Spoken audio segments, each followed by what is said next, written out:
All right, everyone. Greetings to you and welcome back to this week's episode of Comp Talk. I just want to first of all say thank you. We went live last week and the positivity and the compliments that have come through on social media and through email have been absolutely amazing. Um, it's humbling to start a podcast and want to talk about things like this, things that maybe people aren't mostly talking about, and to have it validated. And so it reaffirms my belief that there's a need for a podcast like this to talk about workers' compensation and to talk about the things that maybe people don't know and really just help educate. So today's episode, I want to talk about how you as a business owner should bid your insurance, whether it's bidding your commercial insurance or your auto insurance or your workers' compensation insurance. My experience in this industry has taught me that we're bidding our insurance the wrong way, and it needs to stop. And it's not your fault. It's our fault as agents and as marketing machines that we only focus on one thing and we only focus on price. You've heard it time and time again. You can save money by bidding out your insurance. Save X amount of percent in X amount of minutes. Or an insurance agent comes in and says, why don't you just let me quote your insurance to see if I can save you money? And I've even heard business owners say, you can have my insurance if you can save me money. Price is the only thing that we talk about when there's no value. And I I really believe that this conversation needs to change. And I understand that we all want the lowest price. We don't want to overpay for insurance. But the way that we're bidding out insurance today is actually hurting your business. And so I want to talk about how we can change that dynamic a little bit. So here's a couple things that people never ask me that I think you should consider asking when you do receive an insurance quote. And the first thing is, why did you pick this insurance carrier? Most of the time, the conversation that I have with either a new client or a prospect never involves, why are you putting me with this carrier? They trust me as the agent, and they really don't seem to have any real care about who the carrier is. And I think as a buyer of insurance, you should, because carriers come in all different shapes and sizes, just like agents do. And here's a little bit of a peek behind the curtain or behind the scenes. In most offices, an agency will have multiple carriers, could be 15, 20, 30, or even more. And out of that, they will probably mostly have most of their business with a handful of carriers. And those handful of carriers take the bulk of their business. They've got a fairly good relationship with. And we strive to try and, in our office, put business with those carriers. But there are times we have business with carriers where the relationship has soured. Claims aren't going the right way, and maybe premium volume is down. Maybe we're getting ready to exit the relationship with that carrier, or I no longer do business with them. And you certainly don't want to be getting a quote from that company because I'm trying to write your account and have to move it again next year. So I think that conversation really needs to center around, what's your relationship like with the carrier that you're asking me to be insured with. The next thing you should ask is, how did we arrive at this carrier? If you're a buyer that's maybe focused on, I need a quote right now, that agent or the CSR is probably going to go on their computer and they're going to find a carrier that's going to ask them the least amount of questions to produce the rate. Is that in your best interest? Probably not. Are you getting the coverage that you need or deserve? Probably not. But time is the crunch here. And so we have to crank it out as quickly as possible, especially on those smaller accounts where the revenues really aren't there for an agency to spend hours and hours trying to find you the best deal. The next thing I think we should talk about, or that you should ask, is, how are claims going to be handled? We just did a podcast that you can listen to that talks about nurse triage, but believe it or not every carrier has nurse triage. And nurse triage is a way for your business to transfer their workers' compensation claims to a registered nurse over the phone so that those claims don't go on your loss run. There's an account I'm working on right now that they did not have nurse triage because the carrier did not offer it. They've got 5 claims on there that each cost between $1,000 to $1,500 because every single time they had a claim, they didn't know what to do. They went to the emergency room and then submitted the claim to us a day later. Had we had nurse triage, those claims would have been reduced. The unfortunate thing is this account, just by the way things work with workers' compensation, is going to end up paying more for their workers' compensation policy because they weren't with a carrier that was going to help them reduce those costs. Another thing that I don't think we as agents talk about with prospects or the current clients that we have is, how are we going to do business together? What is it that you need from me and what is it that I can give to you? So I think about things like, I like to be entirely online. If I don't have to call somebody, if I can send an email, if I can do things on my time, that's the preferred way that I want to do things. And we have some clients that aren't like that. We have some clients that are. And so if you're a business that wants to be online, I would ask those questions. How can I interact with your agency? Can I produce certificates of insurance on my own time? And that's a really good thing if you're like a trucking company and you need certificates instantly. I would ask questions like, how is your business going to handle claims? What's my service team going to look like? Am I going to be dealing with the same person, or am I going to be dealing with a third-party outsourced 800 number that I have to call? I would also encourage you, as the buyer of insurance, to question the experience of the agent that's selling you insurance. Treat this person as an extension of your staff. It should be an interview process, not solely on price, but also on what value is the person that you're going to buy this insurance from bringing to you. Are they brand new? Are they a farm producer that's trying to write a commercial account? Are they a personal lines producer that's trying to write commercial, or vice versa? What experience do they have? And make sure that experience aligns with what your company needs. Those are things that nobody ever asks us. We just don't see it a lot of times, and we don't hear people wanting to even talk about that. Maybe the higher end accounts, but let's say less than a 6-figure account, these aren't things that really get brought up all the time. The next thing is, when it comes time to receive that insurance proposal that your company is going to base their buying decision on, it's usually in all honesty, it's not a very good summary. It's not the policy, doesn't convey endorsements, coverage, all of the things that you may be buying. It's usually a stripped down summary that's either coming from A, the company website that the agent quoted it at, or B, maybe it's an Excel document that has some key data in it, or even maybe something that's produced out of an insurance back office agency management system. If you're comparing your current insurance program to a 5-page document, I can't even begin to tell you the amount of things that are left out of that may be key to your business that nobody's talking about, and you may be aware that you're not getting if you switch coverage, if you're basing that decision on the 5-page document or the 7-page document, whatever it ends up being. So I would just encourage you, let's not settle. Let's not focus on price. Let's focus on how we can change that dynamic to make sure that your business is getting the coverage that you need at a price that fits within your budget. And let's focus on a way to make sure that at your worst day, your company is not going to go under because of a policy that wasn't written the wrong way. Insurance, we only talk about insurance, the price of insurance at the time of sale.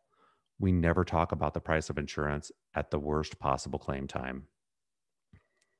So when we talk about bidding out your insurance, am I suggesting that you'd never bid out your insurance? Absolutely not. I think that you should have a program where you bid your insurance out every 3 to 5 years, depending upon what is going on. If you're a business that maybe we actually see businesses that want to bid their insurance every single year. And as a seasoned agent, we run from them. They know the program, they know the ins and outs. They're trying to find the cheapest price, and they're only loyal to the cheapest price. And so by bidding it out every single year, that's certainly not a client that I want to do business with. There, from a financial standpoint, the revenue is just not there to shop an account year after year after year on some of these small accounts to make it worthwhile. And number two, you're not building any loyalty at all in the marketplace. Employees don't have to fight for their job year after year. If your employee is doing a bad job, there's a disciplinary procedure for your business to get rid of them. It's a lot of work to hire and fire a carrier or an agent every single year. And you're going to find that the real professionals in the industry aren't going to even look at providing a quote to you if you're going to make them work so hard for it every single year.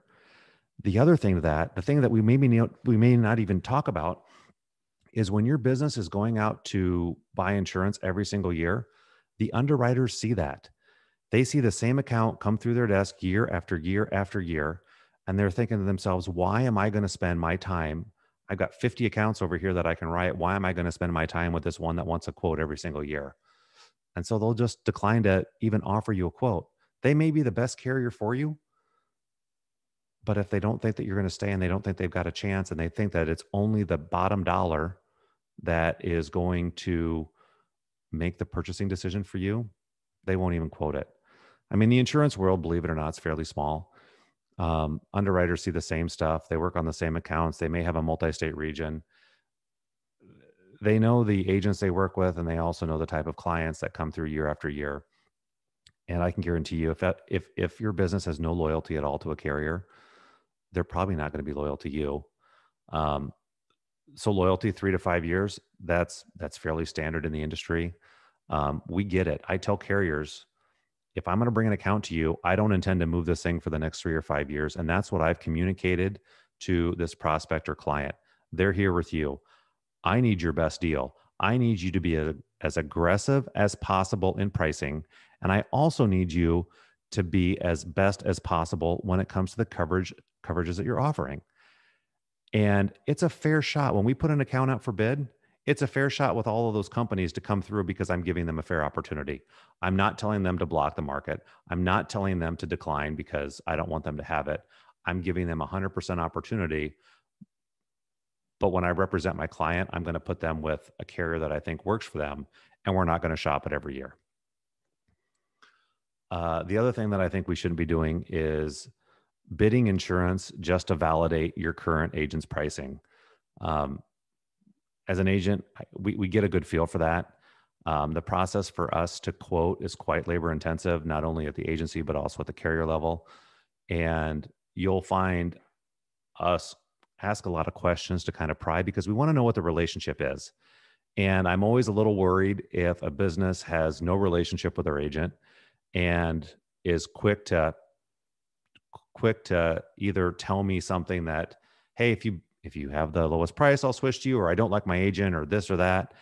All of those things are kind of red flags in the back. So if you're trying to find if your current coverage is priced, if your current coverage is priced accordingly or competitively, and you're just asking all of these carriers to give you a quote to get back to there, that's not going to work well for you in the long run. What I would encourage you to do is be pretty transparent. It's pretty easy for me to look at a work comp policy and find out if it's fairly priced. If it's fairly priced and you like your agent and you want me to validate pricing without doing any work, I'm happy to do that. But to go through all the work on the back end and bring you 10 quotes and say, hey, your price is the same, and I haven't done anything to create value or find a way for you to switch coverage from your current agent to me, then I haven't done my job. So if we're just bidding to validate current agent pricing as an industry, we should probably go away from that also. And the last thing I want to talk about here is finding out what your current strategy is with your current agent. Believe it or not, some agencies, they send your account out every year to market, to block the market. And this actually ends up hurting your company too. You may not even know what's happening. But if you've got an account that that agency is sending out saying, please don't quote block the market. And then they come back to you and say, hey, I shopped all these markets, nobody's interested. It may be because they're just blocking the market and trying to keep you with the current company that they have, or keep other agents from even quoting your business. So how should a business like yours put your insurance out for bid? Well, first thing I would encourage you to do is make sure your house is in order. Find out what your loss ratio is. If you've got a poor loss history, write a narrative about how you fix those claims, and discuss what it is that you're looking for in your insurance program. I kind of think going out for bid is a little bit like maybe buying a home, and you need to make sure your credit's clean and your credit cards are paid down before you go out and you buy a home loan. It's kind of the same thing. If you want the best price at the best carrier and aggressive underwriters to go after your company, be best in class. Have a great website, have a great Facebook presence, have pictures of a business that's clean. If there's been claims, write a narrative on how you've addressed every one of those, and be prepared to share that with the person who you're working with, because that is going to speak volumes to an underwriter. And I got to tell you, there's a lot of times that document and that packet isn't happening. Underwriters aren't getting memos. They're trying to figure things out. They're looking at an out-of-date website, trying to find out how they should price stuff. Do a little internal work, and I guarantee you it will serve you well in the long run. So when going out for bid, you've made the decision, your house is in order, you have a plan. How should you bid? Well, there's 3 common ways that most businesses go about the purchase of insurance. The most common that we see in the marketplace is what's called a broker to broker. What this means is your business will contact multiple agencies and provide bid specs or maybe a copy of your current policy for them to work on. It becomes a scramble at that point because those brokers are trying to lock in their ability to quote your company at the insurance company. And the way that it works with insurance companies is the first one who submits a complete application gets to lock in that quote. It may not be the right broker for you. It's the first broker. And that creates this, I don't know, it gets real cumbersome in the market because we as brokers immediately know when somebody's going out for bid, when they're shopping multiple agents. Because if we're trying to negotiate on your behalf in the marketplace and the doors are closed and we can't get inside because somebody else has blocked them, it's pretty easy to figure that out. I think this hurts a business because it comes back to price. You'll have multiple agents competing for an account, and usually it always comes down to price. We don't know what the coverage endorsements or enhancements or if everything's right behind the scenes. We only know what the price is, and the summaries are pretty vague. I don't think it's in your company's best interest at all. What I do encourage, my favorite method of an RFP, is when a business does what's called a broker selection. So let's treat your insurance team as an extension of your company. And let's pretend that we're hiring for a position, and that position is insurance agent within your company. So you create a job summary, what it is that you're looking for in an insurance agent, their experience, their skill set, their culture, does their business practices align with your company culture and values? And you document that and you send that out to the agents that you would like to invite to write the insurance for your business. And so then they come back with their resume, their skill set, and it's not even about price. It's about what brokers can do for you. Perhaps you're doing, maybe it does come down to price because maybe you're doing a consultant fee, or maybe they get commission on the policy that they write. But price is not the thing here. It's the broker selection of who's going to do the best job for your company based upon their skills and their resume.